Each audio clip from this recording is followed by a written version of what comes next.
Howdy, and welcome to the Fantasy Back Porch Hour. As you can see, we are missing Bear. Yes, but every time it gets cold, Bear must hibernate there. Yes, but little D is wearing a V-neck in remembrance. In honor, but he still has the sleeves on, though. Anyways, fix that. We still do have little D. Howdy, howdy. Howdy, sir. How you doing? I'm doing alright. Yourself? I'm good, man. Alright. Outlaw, and I'm Sleeves the Fantasy Alchemist. Tonight we're going to talk about free agent waiver wire pickups. Alright, we're going into the latter half of the season. We're well into that. We're coming up on playoff time when waiver wire pickups are your bread and butter. Yes, it is getting close to postseason time for fantasy football. Right, we're getting to that point where the playoffs are going to start for most people, and also what that means is the trade deadline. Yes, the trade deadline is fastly approaching. Very, very close, if not maybe already passed in your league. Yeah, which makes the waiver wire that much more important. Yeah, it becomes your bread and butter because you're not going to make trades with them guys who have already given up. Right. So here are some guys that you definitely need to pick up for your playoff push.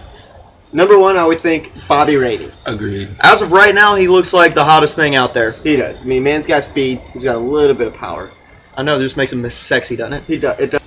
However, he did have 3 touchdowns last week. That's good. But he also plays for the Tampa Bay Buccaneers. Yeah. 3 touchdowns, not going to happen every week. I don't care who you are. No matter who you play for. Unless you're a quarterback, and still not going to happen every week. But that's one reason why he might be available, though, is because he does play for the Tampa Bay Buccaneers. So if you're hurting at running back, or like this week, you have a bye week with, Philadelphia. Gio and LaShawn. Yeah. 2 big running backs on a bye week. If you need help, you go get Bobby Rainey. He's available in most leagues. If he's available in your league, you get Bobby Rainey. Yeah, and if you don't have the waiver priority to get Bobby Rainey, get Chris Obanaya. That's your second choice. Well, before we move on to Chris Obanaya, I just want to bring up this painful memory. We're not bringing that up. He showed up. I'll give you some action. Here's some action for you. That was very quiet action. Yeah, it was. Slightly disappointing, but okay. Ignore that one. We're not going to talk about Bobby Rainey's performance against the Dolphins. Yes. I thought it was necessary only because it was his first time seeing action this season, and he... Actually, it wasn't. He got cut by the Cleveland Browns. Did he play any this season for them? Oh, he did? Yeah. No. They cut him in favor of Willis McGahee. How's that working out for you, Cleveland? I stand corrected. How's that working out for you, Cleveland? Well, all right. Because they got Chris Obanaya. Wow! What a good segue. You like that? That was nice. That's why I'm the moderator. And they've had Obanaya for 2 years. Yeah, and now we're finally using him. Yeah, because Trent Richardson's gone. Yeah. Now, if you're playing PPR, which you should be, yeah, he's the man to have. Yeah, I still think Bobby Rainey's your number one. If you can't get Rainey, get Chris Obanaya. Yes. And the reason is, especially in PPR, he caught 6 passes last week. Yes. That's 6 points. Wow. Regardless of the 50 yards that he got afterwards. Yeah. That's 6 points just on catches. Yeah, and I mean he had 50 yards on 8 carries? Yeah. That's a good average. That's a very good average. Yeah. So you're looking at 16 points without scoring a touchdown. Not too shabby. If it wasn't for the fact that Cincinnati's defense smothered them and they had to abandon the run, yep, he would have gotten a lot more. Yep.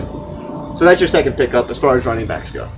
Now as far as wide receivers go, there's not too many that are available in many leagues because of how predominant the wide receiver position is. Yeah, it is, especially now. But a good sleeper one, Rashard Matthews. Yeah. I mean, he had a huge week 2 weeks ago.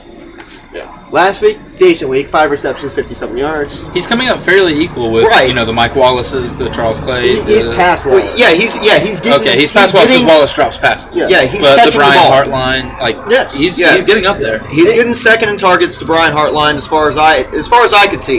Yes, and this week he's playing. They're playing Carolina. Really good defense. Right, which just means they're not going to be keyed in on him. No, they're going to be watching Charles Clay. They're going to be watching Mike Wallace. They're going to be watching Brian Hartline, which leaves Matthews open. Right. And with the present offensive line, they got to dump the ball off somewhere. Right, and the only thing he's got to watch out for is Kuechly. And he's going to get hit, but he's going to catch the ball first. But Kuechly's going to be on Clay. True. So Matthews is going to be open. Matthews is a very good pickup. The other wide receiver, we all hate this team and are so glad they lost last week, but Aaron Dobson is a viable pickup. Good no call, refs. Great no call. It's about time Tom Brady didn't get a fucking call. Okay, so back to Aaron Dobson. Yeah. Yes. Again, plays for the Patriots. Yeah, and really the reason that Aaron Dobson is available right now is because early in the season he did have a huge issue with dropping passes, Yeah, and he seems to be over that now. He does. And they're playing Denver.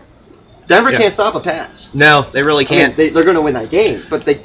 Yeah. Denver's entire thing, the reason Denver's able to win games is because they're able to outscore their opponents. Yes. What? So it's not because of the marijuana? No, you were reading The Onion. Quit reading The Onion. It's funny, but it's not true. But don't take it for its word. No. But Aaron Dobson, again, weak matchup this week defensively. I mean, they're going to lose, but that means they're going to throw the ball. So Aaron Dobson's probably going to be open, and he's kind of lost his case of the drop pass syndrome. The last guy we have on our list, tight end, Delaney Walker.